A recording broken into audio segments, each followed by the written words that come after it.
SF Safety Florida, committed to reducing work-related illnesses and injuries for Florida's small businesses. Information and consultation appointments are available at usfsafetyflorida.com. The North Florida TPO is committed to shaping our transportation future. We're focused on planning, funding, clean fuels, and new technologies for a vibrant, connected community. Learn more at northfloridatpo.com. Baptist Health is a proud supporter of First Coast Connect. Baptist Health, committed to building a healthier community for all of us. More info at 202-4YOU or baptistjacks.com.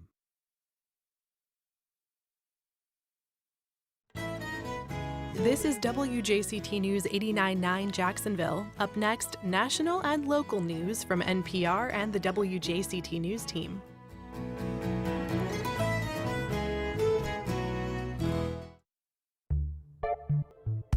Good morning, I'm Ann Schindler. On today's First Coast Connect, the challenges and rewards of animal activism. From funding challenges to the lingering impacts of the COVID pandemic, we talked to 4 lifelong animal advocates about what they get from their work and what they still need from the community. Then, a house call from Dr. Joe Sirven. We discussed the latest medical headlines from caffeine pouches and Parkinson's disease to an IVF technique that could save lives. We also take your healthcare calls and questions. Join the conversation. Give us a call at 904-549-2937. You can also email firstcoastconnect@wjct.org or tag us on Washington. I'm Corva Coleman. More than 50 Texas state Democratic legislators have fled their state. They're trying to prevent Republican state lawmakers from redrawing a congressional map. Republicans hope the map would give the GOP 5 more seats in the U.S. House of Representatives. That move would affect the U.S. Congress. Houston Public Media's Andrew Schneider reports some of the Texas state lawmakers have gone to Illinois. The Democrats fled Texas to prevent Republicans from adopting a map as part of a special session that President Trump and Republicans hope will help them to retain their majority in midterm elections. House Democratic Caucus Chair Jean Wu spoke in a Chicago suburb, flanked by fellow House Democrats and Illinois Governor J.B. Pritzker.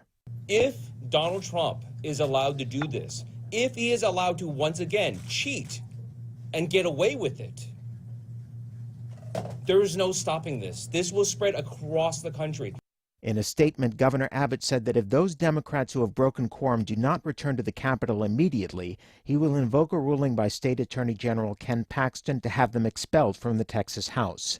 For NPR News, I'm Andrew Schneider in Houston. In Israel, people are reacting to 2 new videos of hostages that have surfaced. These show the 2 hostages in dire conditions.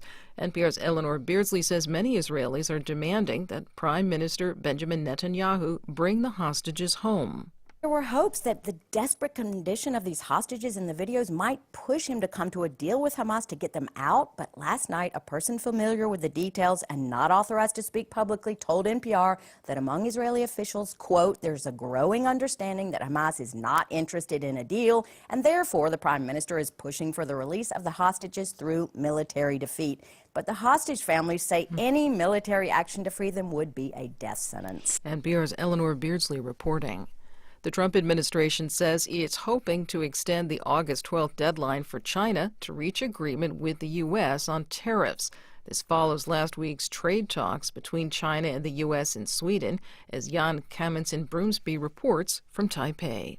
U.S. Trade Representative Jamieson Greer said shifting the deadline is, quote, something we're working towards. The comments came after a meeting between Chinese and American trade representatives earlier last week that produced no major deal. If the deadline is not formally extended, it will see a return to sky-high tariffs between the 2 nations. Washington has also put pressure on Beijing to stop purchasing oil from Iran and Russia. But Beijing's foreign ministry says, quote, China will always ensure its energy supply in ways that serve our national interests. It added, quote, coercion and pressuring will not achieve anything.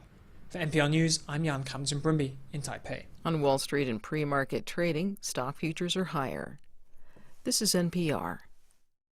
You're listening to WJCT News 89.9 in Jacksonville. Good morning, I'm Stephen Ponson. It is now 9:04. A high-profile local murder trial is now scheduled to begin next year. A judge last week scheduled an August 3rd, 2026 start date in the trial for Shauna Gardner and estranged husband Mario Fernandez. The two are accused of plotting to kill Gardner's ex-husband Jared Bridegan 3.5 years ago on a Jacksonville Beach street. Jury selection would begin on August 3rd next year and last no longer than 7 days. The trial was set to start on October 20th this year, but following a request from defense attorneys, the new start date was pushed back, according to news partners at News4Jax. Prosecutors are seeking the death penalty. Marva Johnson is now officially Florida A&M University's 13th president. She assumes office in the midst of pushback about her qualifications to lead the school and her connections to Republicans, including Governor Ron DeSantis. Johnson released a video praising the school and calling her new role a sacred obligation. To lead FAMU is to step into a legacy and to carry forward the charge of ensuring this institution thrives for the years to come. While opponents have raised concerns about Johnson's appointment, supporters point out that last month DeSantis signed a budget giving FAMU $10 million more in the new fiscal year than the school had requested. Johnson said she hopes to funnel some of that money to FAMU's faculty and staff. Scattered strong storms expected to develop later on this afternoon in northeast Florida. Temperatures will reach the low to mid-90s before rain cools things off. Support for NPR comes from NPR stations. Other contributors include Jarl and Pamela Mohn, focusing on civil liberties, foster youth, public radio, and the arts. And the Public Welfare Foundation, committed to advancing transformative youth and criminal justice reforms. Support for First Coast Connect is provided in part by Baptist Health and North Florida TPO. Good morning, I'm Ann Schindler, and this is First Coast Connect. Today, what separates ordinary pet owners from animal activists? We talked to 4 people who've devoted their adult lives to the care and protection of animals. Later in the program, from glucose monitors to caffeine pouches, we discuss healthcare trends and take your calls and questions in our monthly house call with Dr. Joe. But first, my guests are well familiar with the challenges of animal advocacy, whether it's shortages in shelter capacity, staffing, or funding. But they are also driven by the rewards of their work, which has defined most of their adult lives. Here to talk about it, I am joined by Mike Bricker, Chief of Duval County Animal Care and Protective Services. Good morning, Chief Bricker. Good morning. Thanks for having me. Lindsay Layendecker, Animal Fosterer and Senior Director of Development with the Jacksonville Humane Society. Good morning, Lindsay. Good morning. We are also joined by Jessie Miller. She's founder and director of the farm animal rescue organization Epic Outreach. Good morning, Jessie. Good morning. And Lawrence Nicolas, CEO of the Jacksonville Humane Society. Welcome back, Lawrence. Thanks, Ann. Good morning. So I would like to start, if we could, Lawrence, maybe you could just tell us a little bit about overall trends that you're seeing in the Humane Society's work. Yeah, absolutely. So this will be the second year in a row that we have seen our intake actually increase. So we had seen fewer animals enter the shelter the years immediately post-pandemic. But in the last 2 years, especially on the underage kitten side, we have seen our intake increase pretty dramatically. And expect us to be right around 9,000 total animals entering the shelter at JHS. And I know that Animal Care and Protective Services has also seen similar increases so far this year, certainly. Oh, for sure. Yeah, we have like a 34% increase in intakes this year over the last 2 years. And how many total animals would that be about? We're looking at probably an additional 1,000 to 2,000 animals than we had the previous 2 years. So between us, we're right around a little bit higher than 15,000 total intakes. 15, 16,000 is probably fair to expect for this year, which is definitely up from our post-pandemic low, which is going to be more like 11 or 12,000. Now, this is still significantly lower than it was going back 2017, 18, 19. I mean, at the peak of shelter intake here in Duval County, the ACPS was taking in nearly 20,000 animals a year on their own. Yeah. Without JHS taking in any. So we were seeing 25 to 30,000 animals a year, not in ancient history. So while, yes, we are seeing trends start to trickle back up a little bit, it's still significantly lower than it was pre-pandemic. And so Lindsay, is there a way to have a sense of what is behind a trend like this? Is there an understanding? I mean, presumably the overall decline from the, 17, 18, 19, shows some improvement in awareness, spay neuter. But I mean, when something starts to tick up again like this, what are you all looking at? I think the interesting thing that we say a lot is that it's not necessarily an animal problem. A lot of times when an animal comes to us, it's more usually it's a human problem. So I think just the changes that we've experienced as a society, as a nation, as a globe, since the pandemic in terms of housing and affordability and prices going up, all of those things also directly impact pet parents. And so I don't think it's so much that attitudes towards animals has changed so much as our culture has had a shift and we're just living in a different world now. And so human problems normally are the big contributor to sort of a rise in intake. And is that different, Jesse, in the world of farm animal rescue? I'm not sure that you see the same trends as, puppies and kittens, or if it's a different set of variables. I think for us, we don't really see trends because we don't have the statistics and the data to really see in a trend. But we do see that people lack of knowledge, and education is a huge thing. And like Lindsay said, it's not really an animal problem; it is a human problem. So the animals and the calls that we receive for potbelly pigs or horses or goats, chickens, whatever that people need to rehome, it's because of either housing or they didn't do their research when they were acquiring that animal, or they're not allowed to have the animal where they're living because the ordinance or whatever stipulates that they can, and of course they didn't do their research, or they don't know how to take care of the animal. So it is an education problem, and it is something that we really strive at Epic Outreach is to really share information to help people make better choices, and help those animals where either they can keep them or find ways that they can help them. Chief Bricker, when you are seeing, an increase at your facility, what does that translate into? Is that just crowding? Does it mean that there are necessarily more euthanasias? What happens then? Yeah, I mean, it could account for all those things. Definitely crowding. As Lawrence was mentioning a little bit earlier, is that length of stay is increasing. So not only the amount of animals that are coming to us has increased, but the amount of time that they're staying in our shelter has How increased long as do well. they usually stay? Well, the goal nationally is that we want them to be in there for like 14 days at a max, 2 weeks. But now we're seeing dogs that are staying there for 30, 45. We have a couple dogs at our shelter that have been there for 500 days. I know, Lindsay, that as a fosterer, you try to get animals out of that environment and into a home, if at all possible, to take care of them. But has there been much research or understanding of just the impacts on an animal if they're in an environment? I mean, even the best environments in a shelter situation are noisy. They can be scary. The smells can be kind of assaultive. Yeah, absolutely. There have been several studies done about the decrease in stress levels. So, two things to look at for dogs: it's dogs and cats, adult dogs and cats. It's definitely a chance for a foster to learn more about them that you can't learn in a shelter setting. A lot of things that adopters may want to know: are they house trained? Do they like riding in the car? Do they get along with other animals and kids? We can learn those things in a foster home a lot faster than we can in a shelter setting, which is wonderful. And then when you're talking about neonatal animals, primarily kittens, their immune systems are so compromised because they're not able to have vaccines and they're just little itty bitties. And so being in a shelter with a lot of other animals, and a lot of other germs and diseases, no matter how hard we try as a staff, it's sort of the same principle as when the kids go back to school, they all get sick.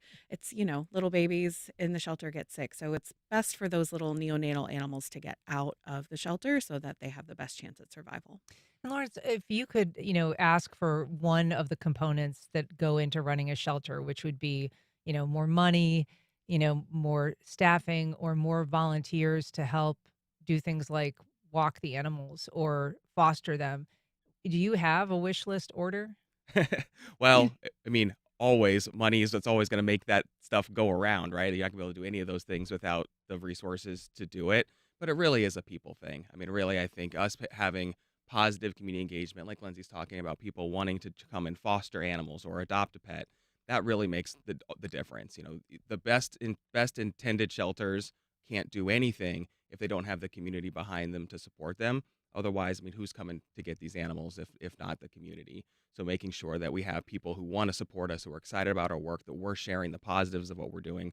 I talk about this a lot, very often, that the perception of the shelter for most was formed by Lady and the Tramp and the idea of the dog catcher with a giant net and this scary, stinky place that people don't want to go. Well, that's the story that we've told. So we need to tell a different story, that the shelter is a place that's happy, a place that homes are made and that love grows. The more that we can share that story, then people want to come and be a part of our work because they want to, because they're excited, not because they're sad or feel guilt to do so. Right. If you're just joining us, we are talking to 4 local animal welfare advocates about rescue agencies and the challenges and rewards of their work. If you would like to join our conversation, whether you work in animal rescue or just are a pet lover, you can give us a call at 904-549-2937. You can also email firstcoastconnect at wjct.org or reach out on social media. We've got a call from Linda in Mandarin. Good morning, Linda. Go ahead. Good morning. I am some people would call a feral cat. I call outside cat mom, a childless cat mom. And one of the things I'd like to suggest that I found very daunting this year is for first timers trying to just take care of animals that they find outside or whatever. When we call shelters, the first thing we're told is, we don't have space, we can't do anything for you, you just try to catch them or do whatever. What I want to offer is that pet lovers, which I wasn't until 5 years ago, you and the animal control, if you would just say, I know you can't keep these animals long term, but there are a lot of pet lovers that would be willing to foster an animal for 2 to 3 weeks, as long as there are ongoing adoptions. So just say, could you foster a cat or multiple cats for 2 or 3 weeks until we can get them adopted? But we're trying to get them adopted, we need to have a trap program community-wise. Look at the zip codes where the animals are being returned from and focus on there so we can do a community trap to get the females fixed. Thanks, Linda. What is the status of those trap, neuter, release programs? How do they work? Who funds them? Who does them? Yeah, so I could speak a little bit to this. So we, as the city of Jacksonville, we provide a large sum of money to First Coast No More Homeless Pets. So every resident can get free spay and neuter through that program. It's up to 6 cats in a month that they can bring. But as you can imagine, it's that gets backed up pretty quickly. So the scheduling gets backed up, but that funding is there for that. The truth is, there's a lot of cats. And we do have a lot of advocates like Linda that are doing a really good job with that trap, neuter, release program. But as always, we want to grow that. We need more veterinarians to sign on to do that program to help us out with that. First Coast does everything they can. But the demand definitely outweighs the capacity. And it is incumbent on the person who's caring for those cats to bring in the cat. Is that right? There's not like a program that goes out and collects them and brings them in. And Correct. them, right. And one thing I would add to that too is, from my travels across the country, there are very few communities who invest $400,000 of city tax money for spay neuter for animals in the community. And is that what we're doing here? Correct. Yes. So $200,000 is for that feral fix program Mike was talking about, and there's an additional $200,000 for low-income owned pets. Yep. Through the same or similar program as well. And I mean that's one thing I think lots of Duval County residents don't realize is that level of investment from the city is significant, and it's higher than it is in most places across this country. Jessie, I want to ask you about starting your rescue because it was really you were kind of mission driven. It's not only about the animals and saving them from sometimes very dire situations, but also about using them as a teaching tool and really trying to teach compassion. Yeah, I mean, that's the whole point, right? Because we only have so much capacity to take in so many animals at the sanctuary. So at some point, you've got to share information to hopefully, inspire people to make better choices and then to learn more. A lot of people think that the sanctuary is, the place that these animals want to go to. And just like dogs and cats want a home of their own, these potbelly pigs and a lot of the horses, they really want a home of their own.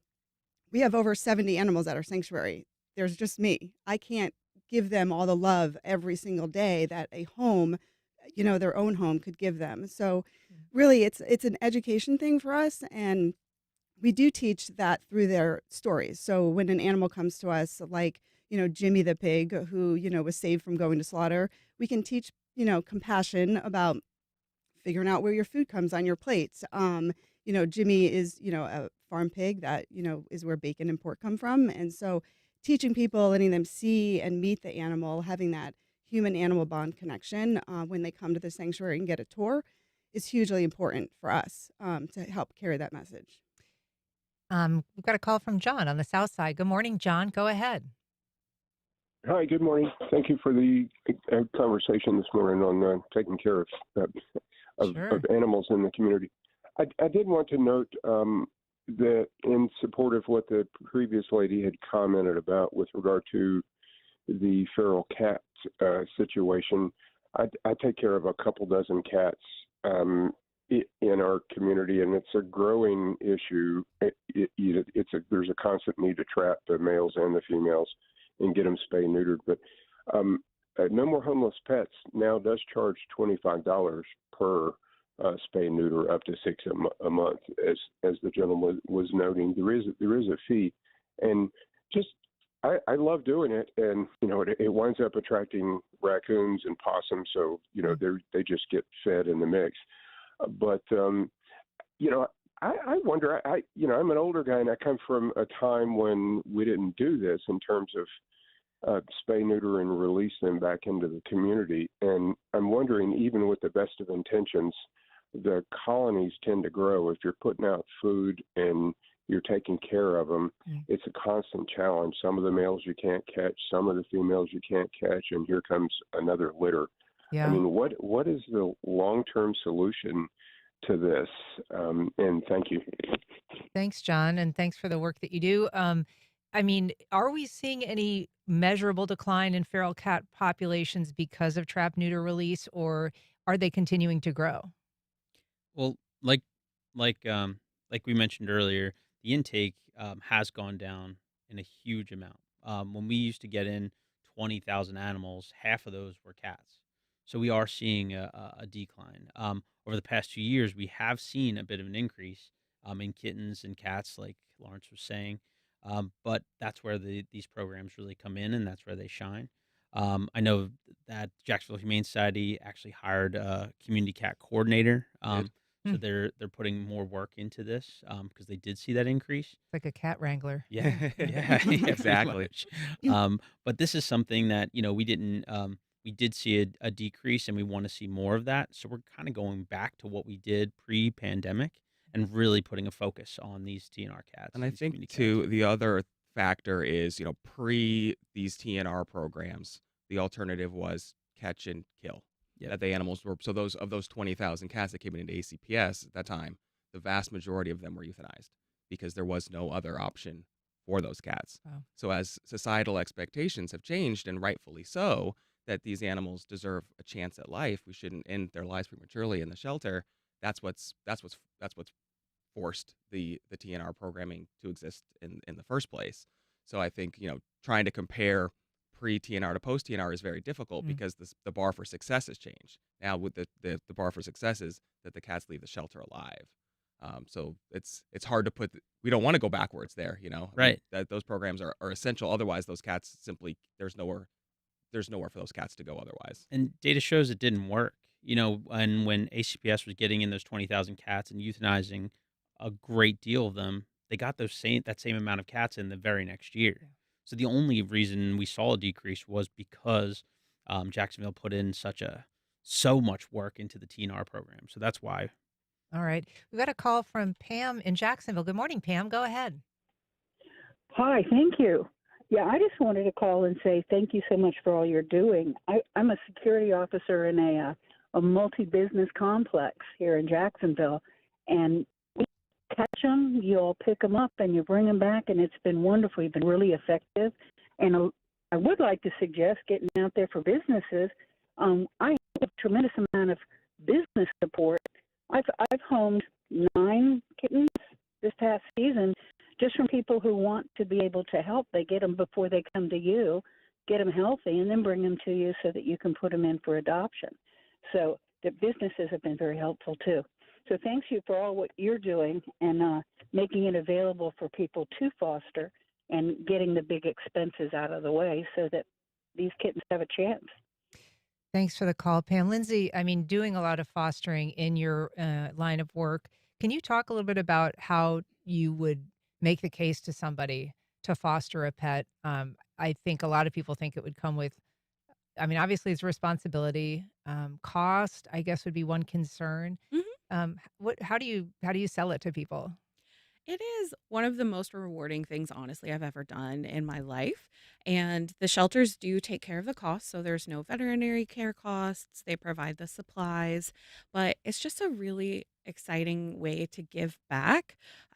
Personally, for me, it was how I got connected to the animal community and how I have the job that I have now and how I met and made so many friends. So there are so many benefits for it. In addition to life saving, you truly are a life saving piece of the puzzle. And that's what I love about fostering and people who trap cats and people who work in that field. It's such rewarding work that sometimes goes unnoticed. And so a huge thank you out there to everyone who is fostering and trapping cats. But it's just, for me, the emotional reward. I think people get worried that they'll get sad when the animal goes away. Don't worry, we'll give you another animal. You won't be sad anymore. Not going to run out. No, and you might adopt one, and that's okay too. Like, people call it a foster fail. It's not a fail. It's a win. The animal found a home. We're happy. So just come and talk to us if you're nervous about it. I think that's another thing, especially with bottle baby kittens. I won't know what to do. Come in. Our staff will train you on the spot, or if you're not comfortable, we'll start you off with maybe a mama cat and some kittens, and you can work your way up to it. So Yeah.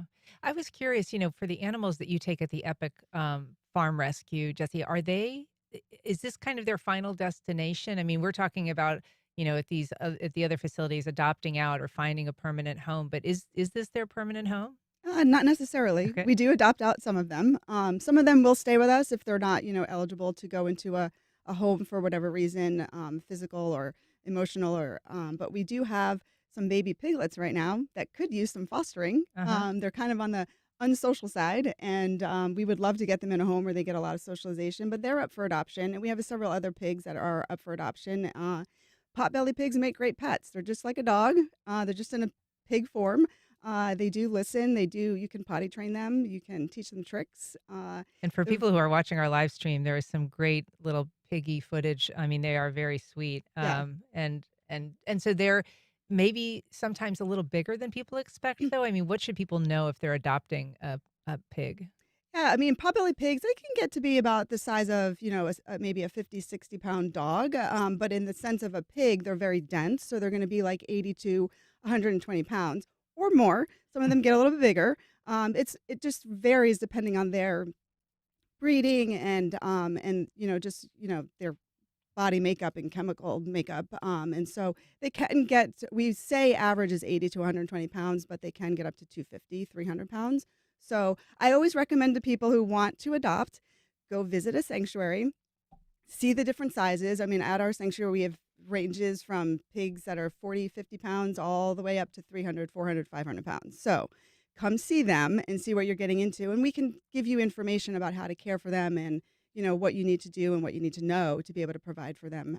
But they do make great pets. I do tell people they are very clean animals, unlike people think. I don't know if there was mud pictures up there or video, but they love mud because pigs naturally don't sweat. They cannot control their body temperature. So the only way they can cool off in the summer or any time is to get into mud and get in water. So they're not dirty animals. They just like to be in mud because it provides, sunscreen, so they don't get sunburns. And of course, it helps to cool them off. So they love mud. We've got a call from Hilda on the west side. Good morning, Hilda. Go ahead. Good morning. Thank you to all of you and what you do, and thank you to all the trappers. They're wonderful. I think there are the people that are, breeding dogs, in particular the pit bull mixes that seem to be predominantly what are ending up in the animal care and protective services. We need to get some type of control over that. And there are a lot of people dumping animals, in particular the cats. Maybe if they had satellite offices on each side of town, that would cut down on that because people maybe don't want to go to Forest Street. I do think hopefully they do have vouchers for low-income people who want to have animals. to have them, to have their animals neutered, there should be some type of law that people need to get their animals neutered, because there is a lot of problems with people dumping cats in particular and them not getting neutered. Yeah, thank you, Hilda, for that. Chief Bricker, when it comes to like an enforcement level, I mean, what are there any guidelines governing, people needing to spay or neuter, or is it just, the availability of it and trying to make it affordable? And then to her question about particular breeds that sometimes people are reluctant to adopt, let's be honest. I mean, sometimes people are a little hesitant to take in um, a pit, a pit bull or a dog with that breed in it because they're worried. Okay. I can answer this question. So, well, first, I guess about pit bulls. Number one, we don't really know what's in our shelter. That's why we don't breed label. There's an amazing group called the Animal Farm Foundation that did studies on this. They tested 100 dogs that you or I would think are pit bulls or pit bull mixes. They have it detailed on this poster. You see all their pictures. And only one out of that 100 was actually like a true like pit bull or pit bull mix. So we really don't know. But the dogs that we do have at our shelter are some of the most amazing dogs that I've ever seen in my entire life. I spent a lot of time in animal welfare, and these are my favorite dogs. So whatever these dogs are the greatest. They're good at everything. They could just stay at home with you. They can go for a 10-mile jog. They just want to be loved, and that's all they really need. But as far as that goes, but we see all sorts of stuff in the shelter. Small dogs, big dogs, medium dogs, every single color. I mean, if you walk through my shelter right now, and you think of a breed, you're probably going to find something that is that breed or looks just like it. So if you don't want a large, short-haired, blocky-headed dog, don't worry. We have plenty of other dogs for you, and definitely a ton of cats. As far as the enforcement, there are a couple of ordinances that do help with spay and neuter. Right now, if you have more than 5 dogs, the 6th dog or 7th or 8th has to be fixed. You can only have up to 5 dogs that are not altered in your home. But to speak about the breeding, traditionally we haven't really done a lot of enforcement for breeders, but I'm proud to say that this year we will be starting that heavy. We just introduced 2 new positions at the shelter. They're specialty investigators, and their job is going to be to make sure that our breeders in Jacksonville are in compliance, and that people that are selling dogs are doing it legally and appropriately. Okay. I'm going to take a call from Belinda in Jacksonville. Good morning, Belinda. Go ahead. Hi, I am involved in the TNR, and I live at Penny Retirement Community, and we are subject to quite a few drop-offs, especially cats. But I have been involved in trap and release, which is fixing cats, and we've done close to a little over 50 so far. And I personally feed every day between 10 and 12 cats. Most of them have been fixed. We have, I think, 2 right now that I need to catch and release. But it's about one of the most valuable programs that Clay and Duval County participate in. I don't know how many other counties do that, but it is very valuable, and it's the absolute only way that we're ever going to get a hold of these cats and keep them from breeding. And people think these little kittens are just so wonderful, but then they fail to do something about fixing them, and so it's just a vicious circle. And I don't think they are poorly intended to do that. They don't really want to do it like that, but they just, like someone else was saying, education. But the TNR program is just very valuable, and I am very grateful. Thanks, Belinda. Appreciate it. I do just kind of want to go around, and I mean, you all work in this industry. If you each had sort of your one wish that you could have, I'd be interested in what it is that you would like the community to know, either about the work that you do or the need that you see. Chief Bricker? Yeah, sure. I mean, that's there's a lot, but I think if adoption was our first option, it would help out with most of these issues. So if our first choice was to adopt from a shelter, whether it's JHS or ACPS, that would help with the overcrowding. That would help with spay and neuter. Every animal that you get from us is spayed or neutered, microchipped, fully vaccinated. It helps out with a ton. So I think if we had more people to come in and adopt from our location, we'd be in a much better spot. Yeah, Lindsay.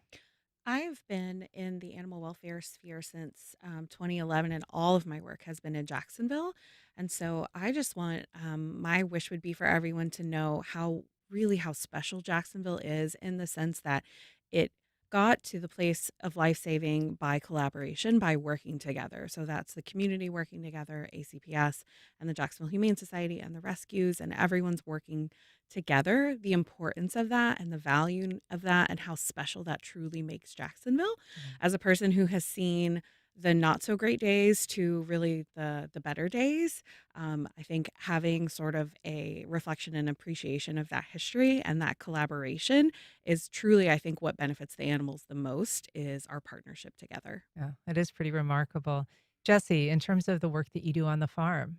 Yeah, I just want to say before, if this is the last time I get to speak, that we are very blessed in this community to have really great leaders in all respects, from me with the sanctuary to our animal shelters, municipal shelter. We have really good people leading for the animals. So I feel incredibly lucky to be here today with everybody, and so I think for me, it's really about kindness. I mean, just like Mike was just sharing, we do at the sanctuary, any animals that we adopt out, we spay, neuter, we vaccinate, and we microchip all of our pigs. And primarily that's what we adopt out. So we have kind of the same concept in animal sheltering world, in the sanctuary world, where we try to minimize the breeding of pigs and other animals to help control that population, because we're overwhelmed in our farm animal world as well. So for me, it's really kindness. I really hope that people can raise their conscience and see that, dogs and cats are very valued in our communities, but let's raise our conscience and see all species as valued, from, horses, pigs, cows, chickens, rabbits, let's see them all equal, and hopefully start, treating them better with more kindness and compassion, and with the same kind of, view that we see dogs and cats. Right. Lawrence? Yeah, so I guess I'll steal kind of some highlights from both of those folks on the other side of the table here. I've been in animal welfare and sheltering since 2008 and all over the country. And I can definitely say I didn't come to Jacksonville until 2021. And I can absolutely echo what Lindsay's saying, is that some of what happens here is exceptional in terms of the level of collaboration, the fact that we can have this conversation around this table, and it be that we're all fighting the same fight, as it were. That's unusual, and it's special, and it's fantastic. So I would definitely hope and wish that more folks in our community could know just how fortunate we have it, frankly, because we are all together. We're all on the same side here. Mm-hmm. And I think too, what Mike said about adoption being the first option really is, at this point where we sit, absolutely critical. That we spend a lot of time trying to solve problems within the shelter and on the intake side, and what can we do to prevent animals from entering the shelter. But the best way that we can help more animals is by ramping up our adoption programs, by helping more animals who are in our care find their next adoptive home, then we'll be there for the next one. So I think if we could continue to really prioritize that part of our work, then we'll be in a better place. All right. Lawrence Nichols from the Jacksonville Humane Society, Jessie Miller, founder of Epic Outreach, Lindsay Layendecker, Senior Director of Development with the Jacksonville Humane Society, and Chief Mike Bricker with the Duval County Animal Care and Protective Services. Thank you all so much for being here. Thank you so much for the work that you do. Thank you so Thank much. you. Thank you so much. All right. We'll be back in just a minute with our monthly house call with Dr. Joe.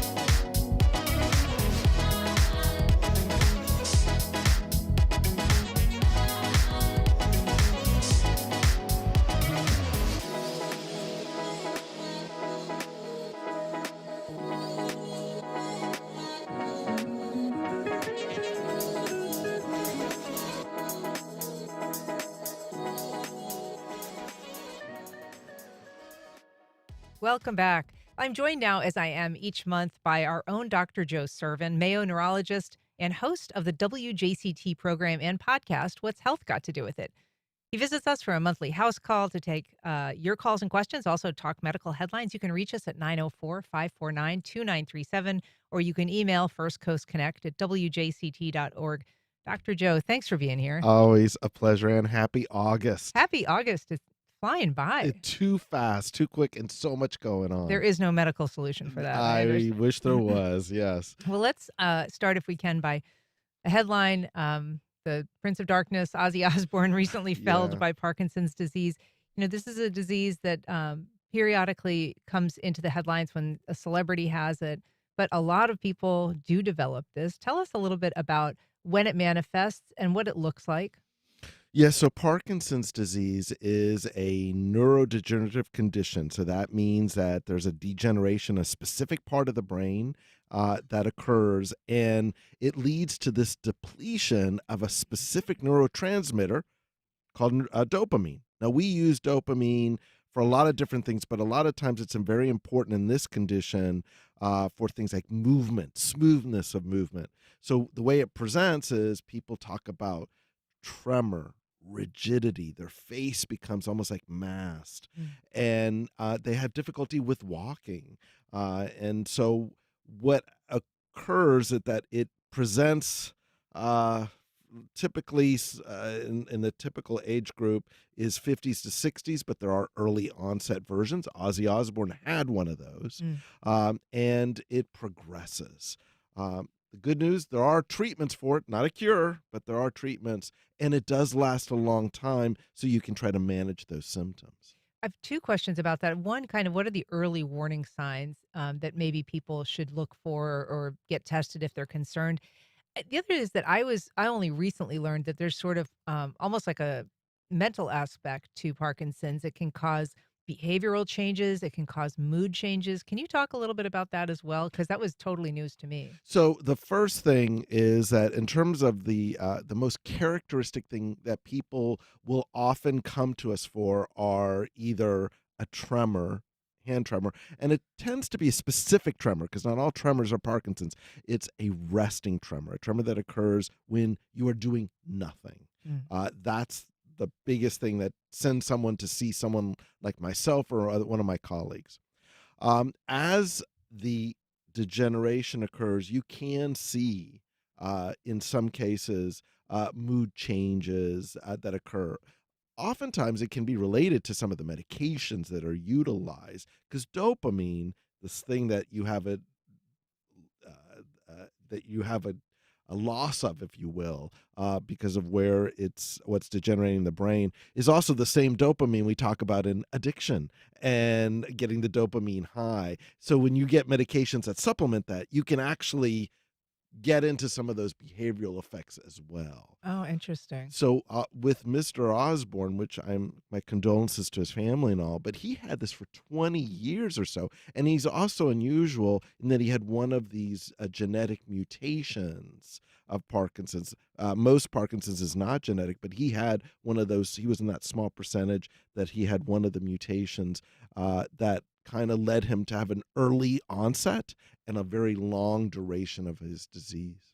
And it's interesting because, of course, he was able to perform throughout a lot of that despite this. But you're saying that, there's some genetic transmission of Parkinson's, which is what he had. Small percentage, yeah. But the other, what do we know about causes? I've heard that head injuries can be part of it. Exposure to pesticides could possibly be connected. We're still trying to figure that out. Just literally the other day, researchers at Northwestern actually put out yet a very fascinating and tantalizing new finding out of a study that was done at Northwestern University, where they found that brains of individuals with Parkinson's and compared them to those who do not, that they uncovered that a virus that we all thought is assumed to be completely harmless and humanless, called pegivirus, was found in the samples of those brains and as well as their spinal fluid. What this means, we don't know yet, but it is another interesting way because that could open up a doorway to yet another line of inquiry and research and a very different treatment approach if that's what we find. I want to shift gears and talk about something that's been kind of like we always seem to have these TikTok trends, Yeah. in Oh, medicine. so many, And I'm so sure many. that it's the bane of a lot of doctors' existence these days. But this one is these continuous glucose monitors, which are an essential, aid for people with diabetes, but have become almost a trend among people who do not have diabetes. What's going on? So here's the deal. So in people who have diabetes, you need to know your blood sugar so you can give yourself either more food or insulin, depending on where your blood sugar lies. And so it's revolutionized how you manage diabetes because instead of always having to prick your finger like you used to have to do, this thing you just put it in, it has a little needle like a patch, and it samples the blood at all times. For diabetics, that's great. But in TikTok world and other avenues, people are using these to basically make a whole host of claims that I know my blood sugar and therefore I know what I need to do with it. Here's the reality. Our blood sugar, it varies throughout the day from when you wake up to when you go to bed, when you eat something versus not eat something. We go through a lot of different variations. None of us know what to do with that data other than what you already know. When I'm hungry, that means my blood sugar probably is a little lower, and therefore I probably should eat. And if it's very high, maybe I shouldn't eat because you're not going to be hungry. In other words, I'm not sure what the add-on value is to knowing something that you already know inherently. But this a lot of people are jumping onto this because it's like, well, I know my blood sugar. Well, that's great, but I'm not sure what we know what to do with that data because it varies already throughout the day. Do you think that we're going to continue to see this sort of pushed? I mean, I know that one of the influencers in the medical world is the Surgeon General nominee, Casey Means, who has a company that is called Levels, and it kind of helps people track various elements of their health, exercise and sleep and nutrition. But it also, this package that they sell can also include these continuous glucose monitors. Um, if she is named the next Surgeon General. And we know that the Secretary of Health and Human Services, RFK, has also kind of said that this could be a tool for people to determine, healthy eating habits. I'm not sure. I'd love to see the data and the research that shows me that that's the case. As I said, blood sugar goes up and down over the course of a given day. Where this could be useful, if this is a spot check and when you are, haven't eaten and your blood sugar is elevated persistently, maybe it'll help to diagnose diabetes. But outside of something like that, I'm not sure what data, what information that just normally living is that this is going to add on for us. So I'd love to see how that goes on. I would not be wanting to put myself to continuous glucose monitoring without a condition. Do you just wish that people would listen to their doctors instead of TikTok when it comes to things like I this? would love it if that, number one, they can get in to see their doctor, and number two, listen to them when they get in there to have these type of discussions. Well, we are talking to Dr. Joe Sirven, Mayo neurologist and host of the WJCT program, What's Health Got to Do with It? He joins us each month to talk medical headlines and to answer your medical calls and questions. And you can reach us at 904-549-2937. I do want to talk just briefly about a new IVF program, IVF approach they tried in the UK. It's not something that's legal in the US, but it basically might prevent diseases from being transmitted. And we've got just about a minute. I will just say that this was fairly landmark. This is a very specific condition for people who have mitochondrial conditions. Mitochondria is the energy cell, the energy battery of each cell. And for people who have mitochondrial problems genetically, it's very devastating. In this particular case, they were able to literally have a fertilized egg, and then they pulled out the nucleus of that egg, put it into yet a third person's egg with normal mitochondria, and created this three-person item with the mitochondria, normal mitochondria from the mom of a donor, and then the rest of the person coming from the typical parent, a 3-person way. And it has to do with the fact that mitochondrial diseases are inherited through the mom and not through typical genetics. And this helped avoid some of these diseases being passed on. It was reported in the New England Journal of Medicine, at least for the first set of kids that emerged from this at the age of 2, they showed no evidence, and that's huge. Of course, we have to see how life goes for the next decade to make sure that that kind of followed through. Right. And important to note, it is currently not permitted in the United States. We're going to have to take a short break. We are with Dr. Joe Sirven, Mayo neurologist and host of What's Health Got to Do with It? We'll be back in just 2 minutes.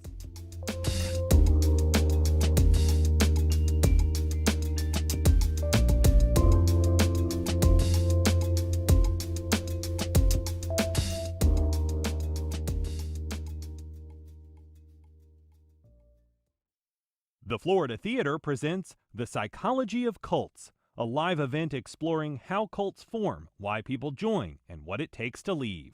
Wednesday, October 8th at 8 p.m. Information at floridatheater.com. Terrell Hogan Law. I'm Wayne Hogan. When people are hurt through no fault of their own, finding the who, what, when, where, why, and how that led to the accident is critical to proving the truth. More at terrellhoganlaw.com.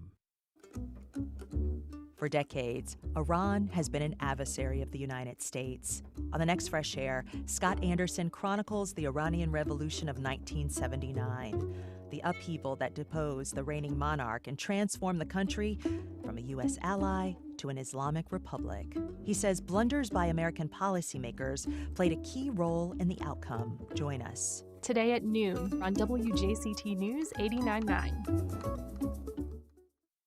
Abir Barakat lives in Gaza City.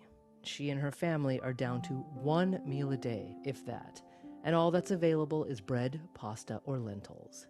My family is starved. Everybody around us, we are like walking dead. We are like zombies. If you look at us walking the streets, we feel like drunk people. Hunger and famine in Gaza. That's on the next On Point. Today at 11, here on WJCT News 89.9. Civil rights groups are suing over due process complaints at the new controversial immigration detention center in Florida. Attorneys say detainees are being held there without charges or access to legal counsel. As the Trump administration's aggressive deportation push continues, a look at the legal rights of those in immigration detention centers and the conditions they face. That's next time on 1A. Today, starting at 10 on WJCT News 89.9.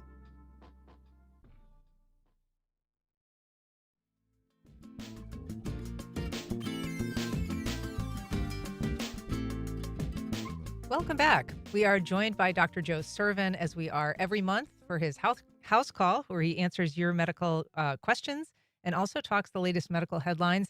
Dr. Joe, I do want to talk about this. It's kind of another TikTok trend. Okay. It has to do with these pouches that contain caffeine. I mean, we've heard a lot about these nicotine pouches that have become very popular among young people, including teenagers. But this is maybe the next little trend. Yeah, so this is from the brainchild of the marketing people who brought us all of the good stuff with Juul. Yeah. So this is what they've come up with. This is a caffeine pouch, and it's literally that, a little pouch, and you literally place it between your lip and your gum, and it soaks, and basically this caffeine amount goes right into your system because your mucosa, the soft, wet tissue right there in that location, absorbs it, bypassing the digestive tract.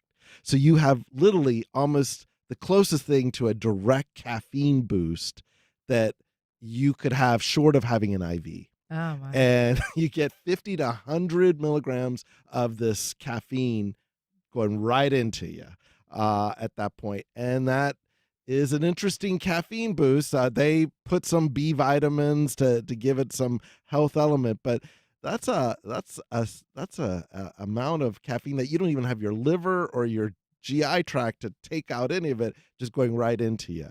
So that's a way of getting a quick boost should one want that. And so when kids are using it, I mean, we remember a couple years ago when Panera pulled back these Yep. charged lemonades they were selling because there was effects, even a death or two, um, as I recall, from excessive caffeine. Exactly. Just remember, like for kids, the maximum amount of caffeine in a given day is about 100 milligrams. So that maybe is 2 energy drinks or having 4 cups of coffee that's brewed. So when you have that in one pouch going right to you and a direct route, this is just asking for trouble.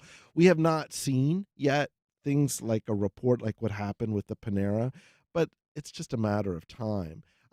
This is one of those that we're going to have to wait and see how this kind of plays out. But just be mindful that although caffeine has its good sides, too much of anything can also have a downside. And sometimes those downsides are just plain serious. There's no antidote in the emergency room short of giving active charcoal for caffeine poisoning, should that occur. And we do know that ER visits for caffeine, excessive caffeine have gone up in recent years.